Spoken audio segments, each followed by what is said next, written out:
A young man tried to help an elderly woman on the side of the road and ended up facing the most terrifying experience of his life.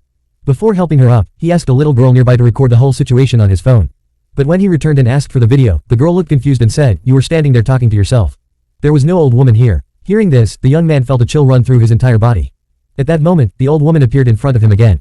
He looked down and noticed that she had no shadow. Instantly, he remembered something his grandfather had told him. In 3 days, he would turn 18. His grandfather had once revealed that when he was born, he was nearly dead. To save his life, his grandfather had made a mysterious marriage pact with a supernatural being.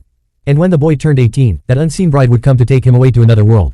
To survive, he had to deliver a special box to Qinglong Temple within 3 days. His grandfather had also warned him never to travel at night and never to trust strangers along the way. Soon after, the old woman asked him to escort her to the bus station. A Route 7 bus arrived a short while later. As the young man tried to board, the old woman forcefully stopped him. She even used her cane to pull his bag off the bus. Furious, he missed the bus. But a few moments later, the real Route 7 bus arrived. The driver explained that only one bus operated on that route, and the previous driver had died the day before when his bus plunged into a river. The young man felt as if he had been struck by lightning. The driver he had just seen looked exactly like the dead driver. The old woman then revealed the truth. There were no living people on that bus. If you had boarded it, you would be lying at the bottom of the river today. Grateful for being saved, the young man thanked her from the bottom of his heart.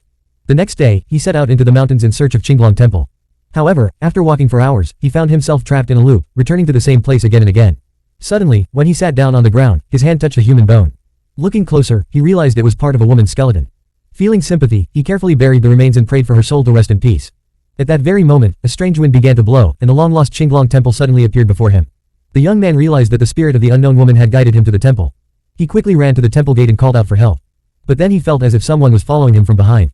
At first, he saw nothing. A few seconds later, however, he heard clear footsteps. The sound grew closer and